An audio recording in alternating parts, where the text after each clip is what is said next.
दुख, दरिद्र और अशांति क्यों आती है? इसका का मूल कारण क्या है? पहले जाने, समझे, तब उसका निवारण आसान हो जाएगा। आप मेहनत खूब करें, भक्ति भी खूब करें, लेकिन विवेक, ज्ञान, बुद्धि का इस्तेमाल नहीं करे तो क्या होता है? जैसे 2-3 आदमी नौका विहार करने गया, सब मिलकर चप्पू चलाना शुरू कर दिया। कुछ समय के बाद देखता है कि नाव तो 1 इंच भी आगे नहीं बढ़ी। फिर देखा कि जो नौका रस्सी से बांध रखा था वह रस्सी तो खोली ही नहीं। मेहनत खूब की। उसी प्रकार बिहार में एक पर्व के अवसर पर सुबह में घर के एक सदस्य बांस के पुराना सुप या डागरा को एक डंडे से थप थप बजाते हुए घर के हर जगह से गुजरते हुए बाहर निकालकर कुछ दूर पर रख देता, क्या तो दरिद्र भगा दिए।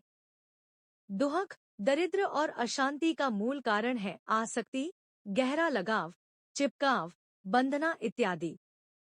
आसक्तियों के कारण ही राग, द्वेष एवं मोह जैसे संस्कार और इनके ही संतान चिंता, तनाव, लोभ, भय, घृणा, द्वेष, नफरत, कटुता, भ्रम इत्यादि जो हमें व्यथित करते हैं और व्याकुल बनाते हैं। 3 बड़ी आसक्तियां होती है जो सुख, शांति और समृद्धि के लिए बाधक है। इन्हें समझे। पहली बड़ी आसक्ति होती है तृष्णाओं के प्रति, कामनाओं के प्रति, आकांक्षाओं के प्रति, सुनहरे भविष्य एवं मधुर सपने के प्रति। चाहते हैं कि अच्छा घर बन जाए। घर बन गया तो फर्नीचर चाहिए, फर्नीचर मिल गया। टीवी चाहिए, टीवी मिल गया। इसी प्रकार जब एक आकांक्षाओं की पूर्ति होती है तब तक दूसरा सिर उठा देता है। जब दूसरे की पूर्ति होती तीसरा सिर उठा देता है। इच्छाओं के पूर्ति होते ही खुशियां मनाने लगते हैं, नाचने लगते हैं।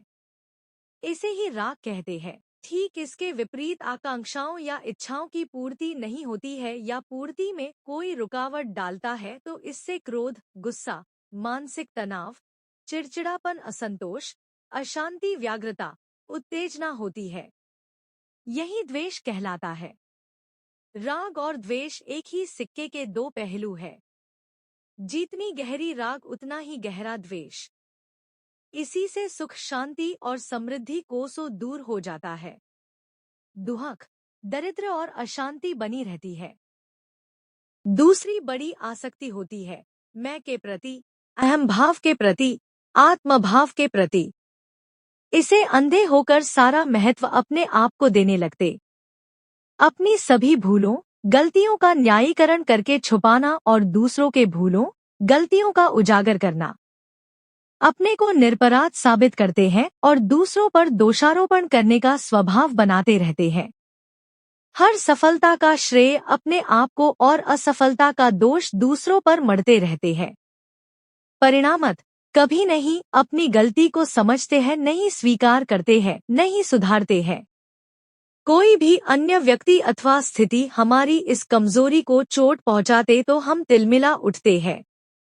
इस पर प्रकार अपनी तथा औरों की शांति भंग करते हैं। अशांति उत्पन्न होती है, सुख समृद्धि दूर भागती है। तीसरी बड़ी आसक्ति होती है अपने विचारों के प्रति, मान्यताओं के प्रति, परंपराओं के प्रति, चिंतन दर्शन के प्रति, रीति रिवाज के प्रति, रूढ़ियों के प्रति, ढोंग अधिकावा के प्रति और कर्मकांड के प्रति इत्यादि। यह आसक्ति जैसे जैसे तीव्र होती जाती है हम गहराई में चिपके जाते हैं, बल्कि औरों को इससे चिपकने का अनुरोध करते हैं। जहां तीव्र अनुरोध होने लगता है वहीं तीव्र विरोध होने लगता है, क्योंकि सबकी अपनी अपनी मान्यताएं, परंपराएं होती। तीव्र विरोध के कारण तू, मैं, तुम नास्तिक, तुम मूर्ख, तुम नासमझ, तुम मिथ्या दृष्टि वाले आदि आदि गालियां शुरू हो जाती है, जिसके परिणामत विद्रोह, व्याग्रता, व्याकुलता और अशांति होती है। ऐसे में सुख समृद्धि कहाँ कोसों दूर हो जाती है। यह नहीं किसी के कहने से, नहीं किसी की कृपा से, नहीं किसी पर्व उपवास से जाएगा।